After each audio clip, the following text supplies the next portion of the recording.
quickly here as we see SKT banning out Orianna, Thresh, and Renekton, 3 champions that Gaming Gear really have been relying on. Yeah, the one thing they did let through is the Sona, which Gaming Gear put a very high priority on. They did take away, in exchange for letting them have the Sona, they've taken away that Renekton for the top lane from NBS, though. Now, there's a lot of cheering from the crowd here as we switch through the likes of Alistair, Tryndamere, Brand. Let's not forget, Gaming Gear have played Tryndamere in the wildcard tournament. Yeah, but here they've played pretty much the same things. It's been Jarvan, Renekton, and Thresh as their core 3, and then a Trinity Force AD and an Assassin mid for Mazzerin so far. So Gaming Gear already changing it up. Because the Renekton was banned out, they pulled in the Aatrox. I finally get to cast an Aatrox game, but I think it will be a top lane Aatrox, which is a little bit less exciting because I love jungle. We saw a little smile from Faker there as he trolled the crowd with that brand hanging in there, but that was switched out in the end to the Ezreal. Mordekaiser, so that's not going to happen. We should talk about SKT. Zyra, Shen, Ezreal picked up for them. Okay, so they have the disengage there from Zyra. Very, very popular support nowadays. Sona still being left up for Gaming Gear. I think they'll lock that in as their last support. But with the Shen as well, they do have that global pressure that's going to come from the top lane. So, other side, Gragas, a big pick for Mazzerin, and probably his second champion to really go to after Orianna, which of course was banned out here by SKT1, and that Sona, as you said, probably 100% likelihood of that getting locked in here at this stage. Pretty familiar lineup for Gaming Gear. Yeah, let's talk about this Gragas on Mazzerin, because this is actually a very big pick for them. Orianna's been banned out the whole time. He had a lot of game-changing plays on Orianna, but Gragas was his second favorite champion at Gamescom. He got a Baron steal that basically won them the game. He's got picks in the late game. He's very, very accurate with that usually risky ultimate from Gragas. If you miss the Gragas ultimate, we've already seen teams, some of the Korean teams, like Ozone, if you miss that combo, then Gragas is a very, very weak mid laner. But Mazzerin usually on point with those, and that's where a lot of Gaming Gear's success comes from. Right now, SKT T1 got to be picking up the Fizz here for Faker in the mid, and a Vi. Teemo, right. I'm not going there. I'm excited for a Faker Fizz, because Fizz is a flashy champion. You can pull off some very spectacular moves, and Faker is definitely the man that you want to put that champion in front of. So cycling through the likes of Victor in there as well. This guy, the crowd is even more excited than me for these interesting picks. In the end, though, this Zac probably a likely choice for NBS. I'm quite surprised that Jarvan has not even been touched here, because Gaming Gear, they've played 2 games, both of them with Jarvan in the jungle. SK Telecom have also had Jarvan in their game against OMG. That's why I was expecting a top lane Aatrox here, because I was assuming that they would just lock in that Jarvan. But you're right, Gaming Gear making a lot more changes than we initially thought. And Corki is definitely an upgrade for them as far as Trinity Force ADs go. Shucks. And there is the Jarvan, just as we thought from that one. So that will round out Gaming Gear's team, and I think a very strong team overall here, and very comfortable picks for them generally across the board. So again, they have that same mid-game AoE damage that comes from the bottom lane. Corki, with all the missiles and Sona's Flash Crescendo ability, gives them a nice control over the mid line, where the game-changing plays, really, like we said, are going to come from that Mazzerin, the long-range Gragas ultimates. They're going to hope to split up this SKT team. Meanwhile, SKT on the other side, they're looking for the Vi Fizz combo. That means somebody's dead right there. Yeah, and, well, for Gaming Gear, they've got to try and avoid that one, but usually when you see Vi coming, it's kind of too late. You need to predict where Vi's coming. That's a real key point to that one. So it's 2 very strong teams here on very different stages of their whole tournament, I'd say. Obviously, SKT T1 not having the best start to things. They're losing out there to OMG. On the other side for Gaming Gear, they're rock bottom right now, and hopefully this day off that they had yesterday, they've really managed to group and talk about things and get over what I think were a lot of nerves as well for them. They don't seem too down, though. It seems like they're in good spirits right now. And the other thing that goes in with that Vi and Fizz, by the way, is going to be a Shen, which you will see coming, but it's going to be devastating when they get to the back line. Well, then, let's have a look then at you guys and what you've been thinking about this one. Something tells me it's not going to be too close. LolEsports.com says 93% of you believe in SKT to win this one. All the analysts said SKT as well. I guess I'm going to have to go with GamingGear just to be the possibly one person in the world, along with the other 7 that are right. All right, guys, write that one down. Joe is for GamingGear here. Let's keep track of his scores. That doesn't count onto the caster's total. I will just throw that out there right now. So let's get into game then. It is SK Telecom T1 versus GamingGear. An incredible matchup. We're hoping SKT, they could be angry coming into today's play after that ropey game against OMG, though. And GamingGear, they have had very, sporadic spots of brilliance. In the mid-game, they've had some team fights where they win when they're already down by like 10K gold, yet they still come out ahead in one of those later game team fights. So they do have the ability to even win after they're already behind. So if they can get off to a good start, then maybe you and that 7% of the fans could show everybody that they've put all their eggs in this SKT basket erroneously. I got you 7%. We're good for this one. Right now, GamingGear are down on the bottom side of SKT's jungle. SKT were up in the top side of GamingGear's jungle. See that those wards closely identical on both sides of the map. One difference, however, is that GamingGear already had a ward there by red and spotted them moving around.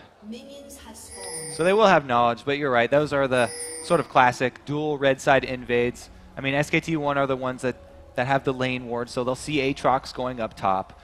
And Aatrox as the top laner, the reason that Wicked really likes him so much, because you can make use of that passive very early, go for a turret dive and a flashy kill early, and then once you have your ultimate, popping that with the extra attack speed you get from charging up Bloodwell means he's a beast at taking down turrets if ever left alone. So there's a red buff taken from Alunir, and a very quick one at that, using his smite here to get that one away, actually leaving up part of the camp as well. So Bengi's going to come around and have to reset that one a little bit later on. And because of that Tribush ward, they saw the exit of Alunir out of the jungle, so Bengi's not wasting much time here. He's not going to even go check his red, knows that it was stolen away, and he will answer here with the GamingGear red. So look at that statistic there for Mazzerin. 100% win rate with Gragas from that wildcard tournament. We'll see if that can continue today. Certainly, I think a different caliber of opponents that he's going up against. It's Faker in the middle, after all. Faker's definitely a different caliber. Maybe be in his own league even. I don't know how many people can stack up against him. He will be going up against Reginald later in the day, so he has not faced all of the international mids. We'll see about that one. I'm sure Reggie's really excited about that one as well. He actually is really excited. He's not super confident, but he's very excited. Excited, at least. So we saw there a bit of counter jungling going on. And I say a bit, I mean really a lot, actually. Yeah. We've got the entire time Bengi on the top side of the GamingGear jungle. Alunir's down on the bottom side, and he's actually moving down now to that bottom side of this bottom lane. So we'll see if he can actually get in here. They've spotted him, though, from that Tribush ward. Ooh, good flash there from MBS. Gets out of the Vault Breaker range from Bengi. And there was no, late flash there from Bengi. You can actually Vault Breaker flash and still land it, but you have to instantly react. It's very, very difficult to do. Now Aatrox, with no flash, will have to worry. He does not have wards up top either. And with Alunir not backing yet, he's not going to be able to supply wards for Aatrox. So this mid lane then, Mazzerin on Gragas versus Faker on Fizz, and Mazzerin got a slight CS lead, got actually a level lead there. We saw him hitting level 4 that little bit earlier than what Faker's done, and Mazzerin generally being good with this one, but Alunir right now is down in this bottom lane, hammering away on towards Piglet. They switch around. No! DeadlyBrother going very, very low from this one. Piglet forced to flash away. DeadlyBrother has managed to walk, but now they turn around. They're going in on towards Alunir. Are they going to be able to get across? Flash. Here is Bengi moving across. They've got a ward for vision on towards Alunir. Right now, it looks like they might be able to get back to the turret. There's the grasping roots on Inspirro, and he does get back to safety. That exchange right there just reminded me that Bengi Piglet, actually, you know, he's running Ignite with the Ezreal. So he's definitely looking to Arcane Shift forward into the fights for cleanup, as opposed to backward. But DeadlyBrother was the one, the ADK right there, overextending a little bit. Almost cost him his life. But nobody goes down. SKT1 are able to shove the wave into a turret, which is going to allow some CS to be lost right there for GamingGear. So Bengi on his way, and he's like, ah, look at that. Camp all up. Bad times. So, and we'll clear that one out. This top lane, despite that early pressure from Bengi, you know, MBS, no flash, but Aatrox's generally going to be that little bit safer with the ability to jump away, get his slows down, and have that passive for use if needs be. Yeah, Bengi having to clear out those small lizards from the lizard camp means that he knows Alunir doesn't have the timer on his red. So I don't think that there will be a repeat invade from Alunir on the second respawn of that red. But Bengi's going to be aware of that, so they can actually take advantage of around the 7-minute mark. We've seen a lot of these Korean teams go for secondary invades on the buff spawns. So Alunir just had a bit of a visit towards mid. Faker actually recalling from there, and he's going to come back into lane with double Doran's rings. Got himself some wards as well, so should be able to set things up for Bengi to actually get in there and have an impact. Yeah, and like I said, we're coming up on that 7-minute mark. So with Faker timing his recall already at 6 minutes, he's going to be ready with that power spike of the dual Doran's rings, but he's also bought pink ward and green ward. Coming to clear out so much vision from that mid lane. You can see even Bengi as well as Ezreal doing their part, buying these pink wards. They are going to spam vision in this bottom side, which is very dangerous for GamingGear. We saw Mandu there, and Piglet taking a bit of a blast from Inspirro. Right now, Bengi is waiting inside of the tri-bush. They're going to spot him. They've spotted him there coming around. Right, and then they just back away. He uses his pink ward there so they can clear out that vision of that bottom lane. It's going to leave GamingGear now a little bit more conscious as to where they are positioned in that lane. Interesting. So Bengi going bottom with the gank. He's able to tell that GamingGear have a ward in that side bush because they started moving back only when Bengi got into vision of that river ward. He drops his pink up there to clear that one and allows Piglet to use his pink ward to clear side bush. So now Piglet and PoohManDu have side bush control as well, which is very important for Zyra with the SKillshot CC. Well, the funny thing is he put his pink ward down on that top side bush, but there's a pink on the bottom side as well. They're kind of missing each other on that one. There's Bengi's statistics right now for Vi. 100% win rate. Certainly the kind of win rate that you don't mess around with. SKT putting down more damage. He's around about half HP himself, so they need to be careful not to go too far. Up top, they've timed the flash here from MBS. It's about to run out. So Bengi's making moves up there, but they've already been able to fill in a ward easily bypassed by Vi with the dash that she has. And NBS, he's got another 20 seconds left on his flash. He won't have it for the gank. There is the taunt coming in. Where's MBS going? He's actually headed around the other side. Will pop his ultimate here. Jumps over towards that tri-bush. Already taking a good chunk of damage going through that turret. Is Faker going to come up to this one? You can see that Mazzerin started to work his way down. And MBS, where's he going to go from here? He could have gotten out if they had a mid ward for vision. But since Faker went to farm the Wraith camp, he thought Faker was coming to cut him off. And he burns his flash again. He wanted to burn his flash to try and not give up first blood and suicide to turrets right there, but he ends up doing both. Mazzerin there going to throw down the barrel, but Shen going to come into this one. Lands a taunt. Mazzerin is a dead man. Faker picks that one up. Meanwhile, Inspirro goes down in the bottom lane. Mandu is low. Piglet's going to chase in here on towards DeadlyBrother, who will have to Valkyrie back away towards that turret. And, well, when it rains, it pours here. As Alunir now being troubled underneath the turret of his own. Faker tanking that one up. That'll switch off. It's going to go down. Alunir picks one up there, but that's kills everywhere for SKT. That was devastating for GamingGear all over the map.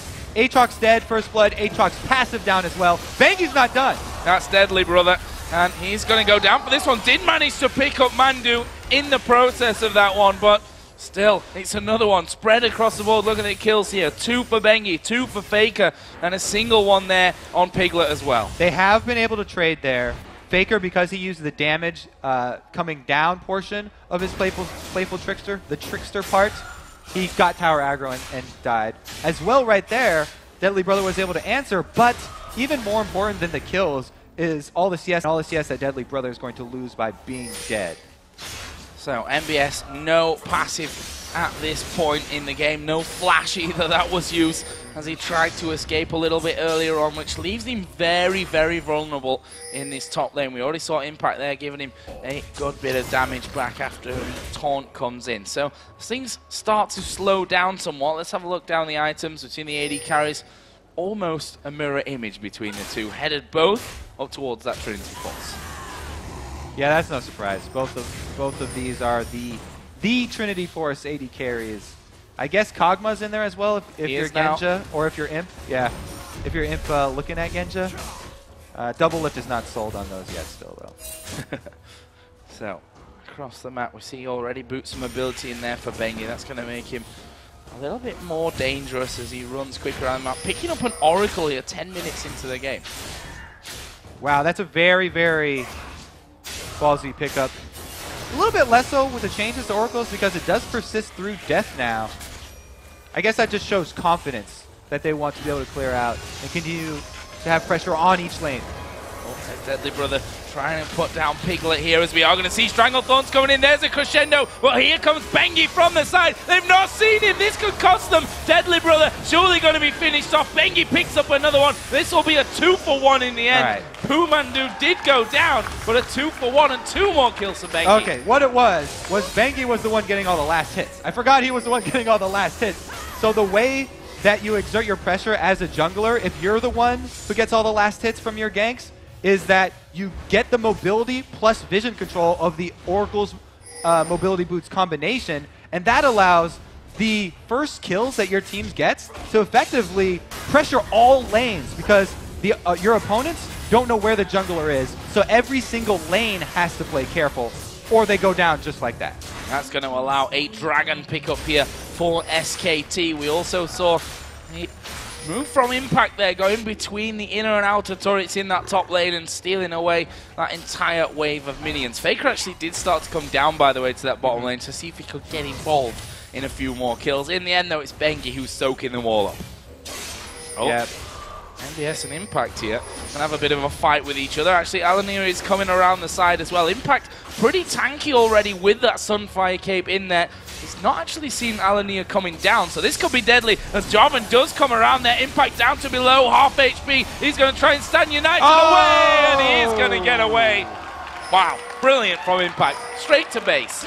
Nice recall. He's got a good shield down there, ready to buy. It is going to give them the tower pushing power that we talked about for Aatrox, and that combined with Jarvan will be enough for GamingGear to claim the first turret of the game. First turret of the game for GamingGear there. Exactly, or not quite exactly 3,000 gold behind, but certainly close enough from that one. Bengi here going to get things kicked off on the blue buff. We'll see Faker come around and collect that one for himself. On the other side, GamingGear's blue buff is available for the taking as well for Mazzerin. Yeah, Bengi actually doing a very good job of showing why it's a good thing to let your junglers have the kills, because they can visit all of the lanes and pressure the entire map because of the early roaming advantage that they have. And I also like that he's building into that spirit of the ancient golem on Vi, because it will give him some HP to make him a bit more tanky and tenacity for him to allow him to get out. But cooldown reduction is really the best way to scale a jungle Vi as they contest for this blue here. There's enough pinks on GamingGear though that they are able to chase off SKT. Anyway, cooldown reduction is amazing for Vi because proccing her denting blows is the way you get so much damage. Oh, not great from Piglet, the aim on that one, but that turret going down very, very low there and will be finished off here along with that one as well. Piglet just trying to run as much of those minions down low as he can to prevent DeadlyBrother getting the farm. Blue buff actually is still up there, so in the end they decided not to fully challenged for that one unless they left the camp up somewhat. No, it is still there, so SKT going to come around. GamingGear looking like they're not quite so happy with giving it away, though. Sona's definitely committing to this one. She's cutting off bengi. They're all coming around from this one. bengi down to half. There's a stranglethorns. Crescendo moved away from Mazzerin's barrel. Will push bengi away from danger. Mandu will die. And now Piglet is the one that's going to be in trouble. He's looking to get over the wall. Arcane Shift will do that. Inspirro goes down. Piglet actually sniping him off there with the Q. And I don't think they're done from this one. bengi has come back into the fight. DeadlyBrother going to get initiated onto. And that is another kill coming in. Actually did manage to finish off by. And now Faker is very, very low. He's still going though. He dives back in. Mazzerin takes him down. Piglet flash away from Mazzerin. Can he finish off job? And where's the slide? Oh, it doesn't matter. He'll finish it off there anyway.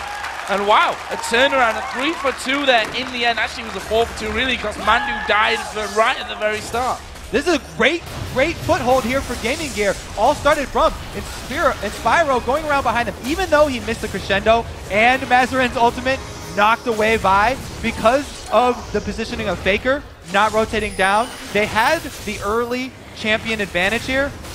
We do get the... Okay, we'll just go back to the game because Alunir almost died. But yeah, they had the early champion advantage with one extra champion there. So even though the ultimate's not the hugest effect for GamingGear, they were able to focus their damage, take down Zyra very early, and come out ahead in that. The fact that they're keeping up here in kills shows that GamingGear not ready to roll over and give up on this one by any stretch of the imagination. We've got the Dragon coming back up here in 1 minute and 40 seconds time as well. A distinct lack of wards, pink wards in particular, down there on that side, which sure will change here in a few as we see that both Alunir and DeadlyBrother do have those pinks, and Inspirro as well, as you maybe expect at this stage from the support. So they're certainly going to be able to get those pinks in position. Whether they're willing to fight there or not is a different matter. It looks like they're definitely not going to give up this vision battle, and it shows because that's how, you know, they got that one little advantage in the last blue buff fight.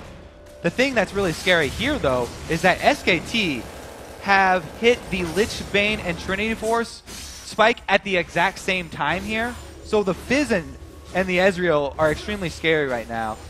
And they also have Shen stand united. So whatever move SKT wants to make on the map, it's going to be GamingGear having to play a little bit defensively and trying to answer this SKT aggression.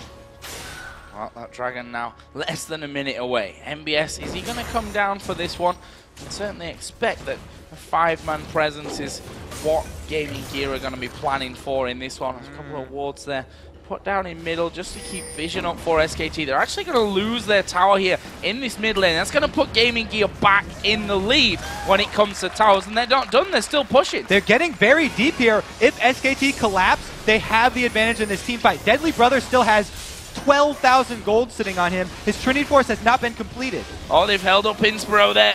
And the grasping roots. bengi moving forward. Shen can get involved as we see Ezreal come around this bottom side again.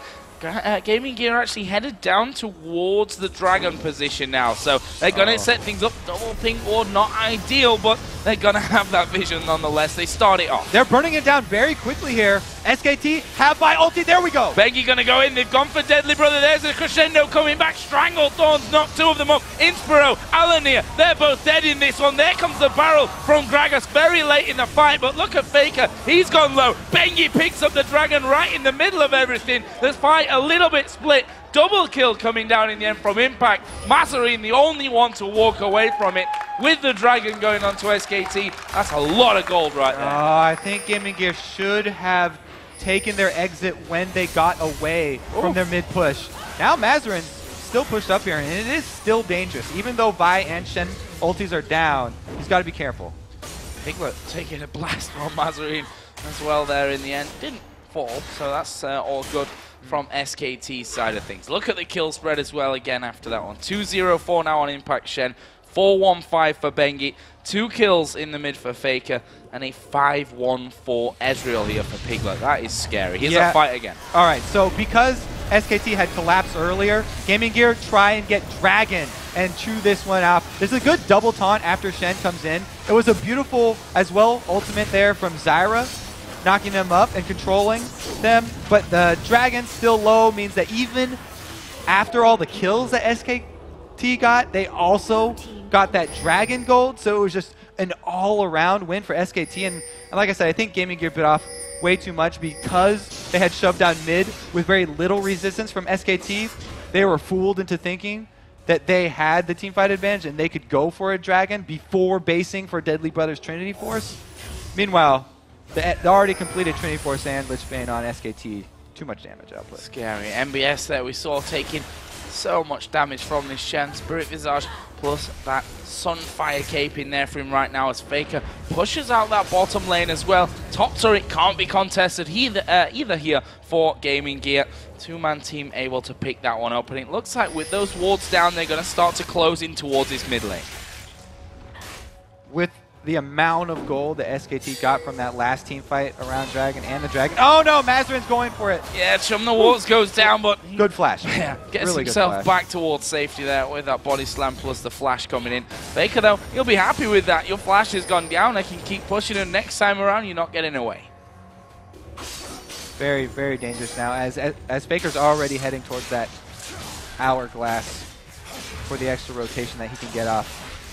SKT1 right now, since they have control of the entire map, all I have to do is ward up the insides of the jungle here from GamingGear and CS all the lanes until they get the cooldowns back for another one of those decisive team fights. Look at Impact there over the top. In fact, forget that. It's Bengi coming around the side. Piglet was on the top as well. But this top lane, as I was mentioning, Impact so very strong with this Shen at this stage. Done brilliantly with his taunts. Stan United's all been in the right place at the right time. Meanwhile, Faker, he's not even hidden himself in this bottom lane. He literally stood there and waited for Mazzerin to start backing away. Goes in, he's now on the top side of the tower with the minions about to be taken down. And look at this, he's going to put the damage in onto Mazzerin. There is Shen coming around. Didn't really need him in the end. Impact and Faker again teaming up for the kill. They're going to do a lot of damage to this turret. They might even stick around if Impact tanks it up for the kill. Yeah, Fizz is great at getting down poke damage even as a melee under a turret because he has so much mobility. Another engage here from SKT1 on the other side of the map. Alunir sliding in from this one, puts a Cataclysm down. Will it be enough to save MBS though? He's trying to run away. Alunir, is he going to pay his price for it? There's a crescendo from the side. They focus onto DeadlyBrother. He will Valkyrie back to the tower. Piglet goes low. He's exhausted, but Bengi dives in. Also very low here. Inspirro takes a big hit, but in the end, no kills. But look at the bottom lane. They're pushing. They're on the inhib. That was 3 versus 4 up top, and SKT1 able to chase off GamingGear, allowing Faker plus Impact to take down the inhibitor turret. Their base has already been breached. Base is breached. There we saw Inspirro, or didn't see really Inspirro going down, but I'm sure it wasn't that entertaining anyway. Bengi just getting straight in there. That's a 5-1-5 buy. Look at this though. DeadlyBrother goes straight in over the top with a Valkyrie, trying to chase down Piglet, who's already very slippy. There's a bomb landing. Mazzerin is coming in there as well, but Ezreal, being Ezreal, will be able to escape. Aatrox with his passive down is very vulnerable, and his dash is gone. Yeah, 3 men on top of him right now. Chances of survival, 0. Faker gets that one. That's his 4th of the game right now, and 1 by 1, they're falling here, and Faker's not done. He's looking for more. Actually, he'll back away and recall. Oh, in fact, the entire team of SKT are going to recall. They've got plenty of cash to spend right now. This is going to be a very difficult defend for GamingGear. Because that inhibitor turret is already down, SKT1, they don't even need Stan United available. If they wanted to, they could just walk down that bottom lane and force the fight at inhibitor. They can also clear out vision on any area of the map that they want right now and force GamingGear to come to them.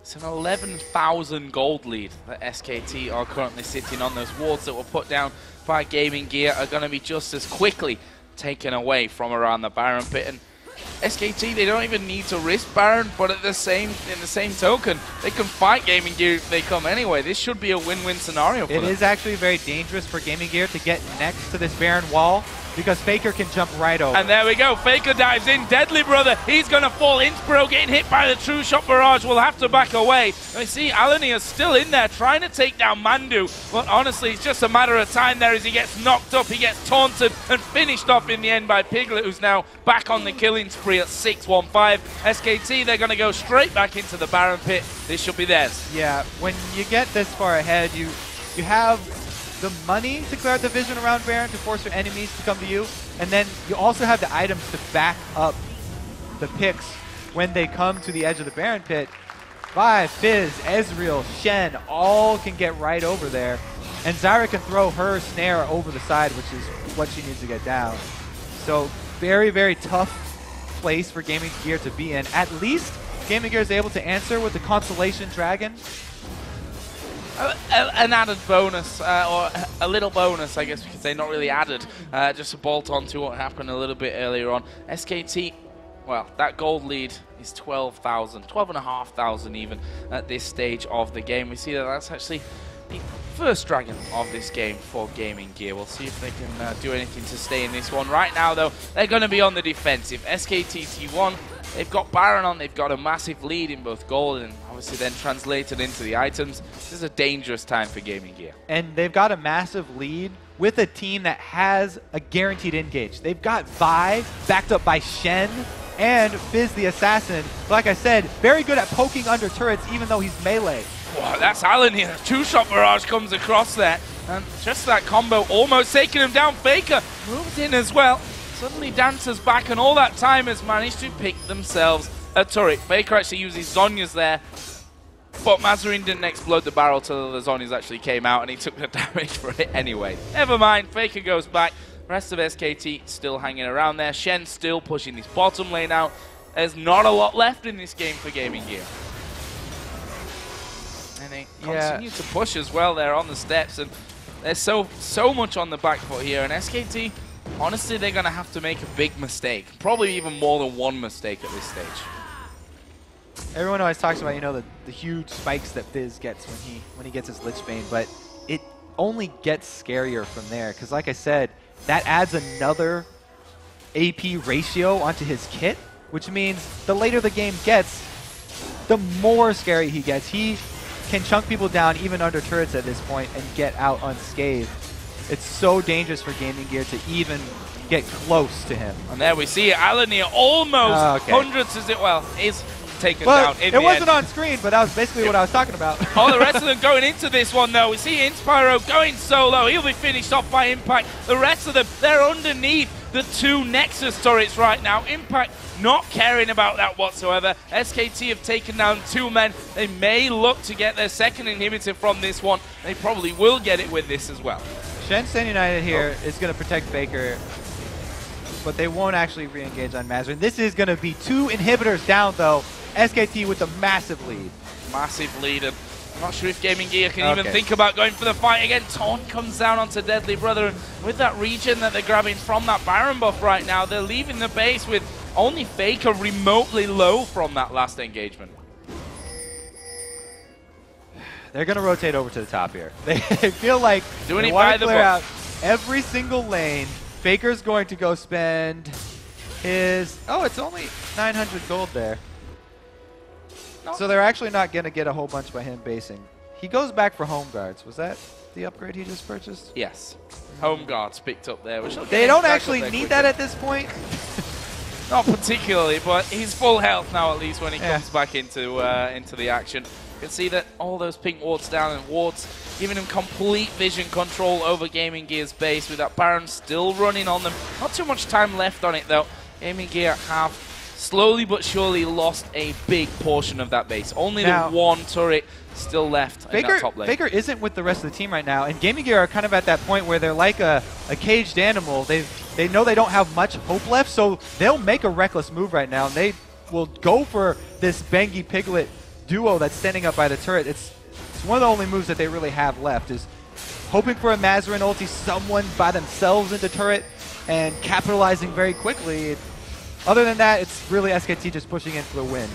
Well, at this stage, that Baron buff has now run out. DeadlyBrother trying his best to spam his abilities and get them away from those Nexus turrets. The final final inhibited turret will be focused and finished off. There is Impact going in. Stranglethorns knocked 2 of them up. They're not going to escape from that one. Now they go on towards Mazzerin. He heads back off towards the fountain, and MBS becomes the focus. But they're going to go in towards these Nexus turrets. The first one going to go down. Alunir goes straight in there. They pick 1 kill up, but they're probably going to pay the price of the rest of them for this one. NBS using his passive there to stay alive for a little longer.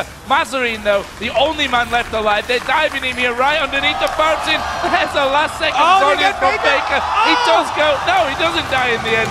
Just about survives. SKT finished off the Nexus and the game. Brilliant performance. They pick themselves back up. Yeah, that was a very clean little initiate there by ManDu at the end.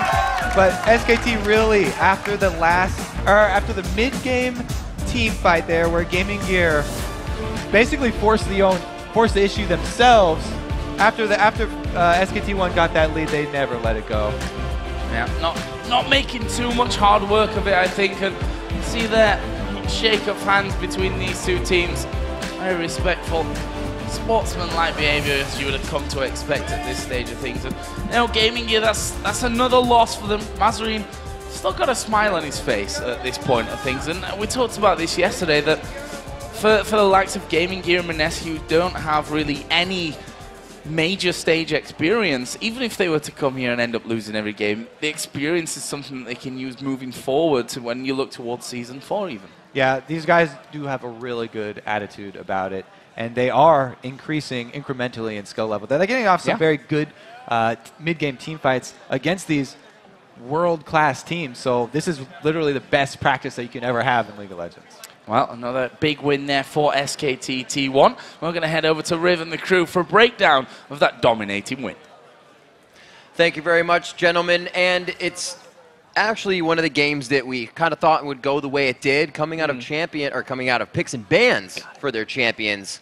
It was really something different actually coming in for Faker that we noticed, is that Fizz pickup. Yeah, and this is really a testament to SK Telecom's versatility here, because actually that's the first time Faker has ever played Fizz in a professional match, and that is his 19th different champion in 51 professional games, so that gives you some idea of the scope of his champion pool. And it's also only the 3rd game that Piglet has ever played on Ezreal, so they're trying to mix it up here, trying to get some different strategies in, and I think that's a good sign.